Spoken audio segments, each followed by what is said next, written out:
Thanks so much, Andy. Maybe with that cold weather, we could all do some reading, Yes, we could. right?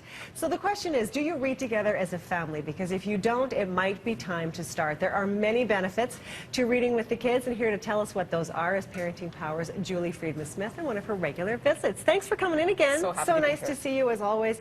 So this is something I'm so excited about and hugely passionate about, which is reading to the children. Why is this such a good idea? It's a good idea for many reasons. When we read to our kids are hearing reading with fluent flow, and they're learning the value of reading, that there are stories, there's information to be gained by books. And when our kids are little, up to about grade 3, they are learning to read, and from grade 4 on, they're reading to learn.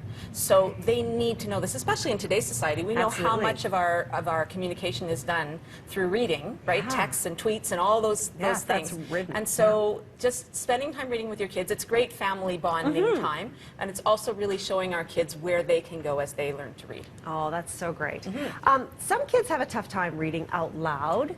Is that really important to be reading out loud, and how can we help them along with that? Well, you know, everybody's back into their school routines. Most of our young kids are coming home with their home reading. And so parents sometimes feel that that's a bit of a waste of time. They don't really like it because it goes slowly. If you've got kids who aren't reading, it's slow. So how do we do it? Well, sometimes it's easier to do it if we're doing something else and our kids are reading to us. So if we're making dinner or folding laundry or doing what we need to do and our kids are sitting somewhere else and reading to us, takes the pressure off a little? Yes, we're not staring down their necks. Right. And when something doesn't go right, if there's a word that doesn't make sense, we can say, oh, I didn't understand that. Can you check that word? Let's try that again, and ask them to find a word that would fit into that context. So it's a little less pressure, and it means that you have a chance to get something done as well.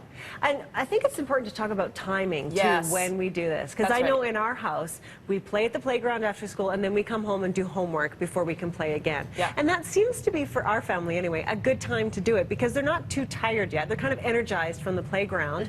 But if we wait till after supper, they're just too tired. Exactly. And we talk to lots of clients who are saying that they're struggling with their home reading because they're doing it at bedtime. And because they want to kind of partner bedtime reading with home reading. And those are two very different things.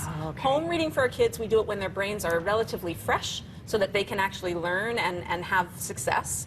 And then bedtime reading is about us sharing stories with our kids. So usually reading at levels that are slightly higher than they can read. So again, we are modeling for them the fluency, the flow, the rhyming of the words. We're introducing new vocabulary. It's two different things. Right. And I think it's also that time to bond, too. Because, I mean, that is one of my favorite times with my kids. Like we cuddle up when we have our stories and our books. And it's also quiet time, I find, too, right? It just helps them, you know, sort of calm down a little bit, get a little quiet, and then we tune into these stories. And then the stories kind of can carry them into sleep, right? Because it's usually a nice story that then they can be thinking about as they're going into sleep. Absolutely. Sometimes what I find happens too is that my daughter, because she's learning to read right now, she's in grade 2, she will sort of jump in sometimes and go, well, Mom, what's that word again? Or she'll want to read a word over. Is that okay? Are we encouraging that? Yeah, absolutely.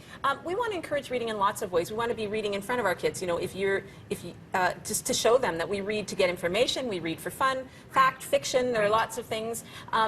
And also, if they're inspired to do it, great. It's just that if that's a time where they struggle, if you know that that's not your child's greatest success, asking them to do it when they're ready for sleep is not setting them up for success. And even when our kids get old enough that they can read to themselves, it's a great gift to them, again, to read something beyond their level of reading and creating that family time. Because when your kids are old enough that they stopped wanting to talk to you, sharing a book together is a great way to start conversation with your kids. Oh, that's nice. And really quickly, if you do have a child that is struggling, are there just a couple of tips that we can give parents just to help them ease them through that transition? Well, there are so many great reading organizations that are there to help you. Check with the teacher, you could check with Calgary Reads as well. There are lots of different strategies. Everybody falls back on that sounding it out strategy. But really, reading is about being a detective, a word detective. So what word fits there? What does the picture tell us the word should be? What sounds like it would fit? What is the starting letter? Can we think of a word that would fit there that has that starting sound? So we really encourage kids to be reading detectives. Figure out the word that fits instead of doing the job of sounding it out. Reading detectives. I like it. Julie, thank you so much for being here again. Happy to be here. Let's get a check with our Rose Now with Dave.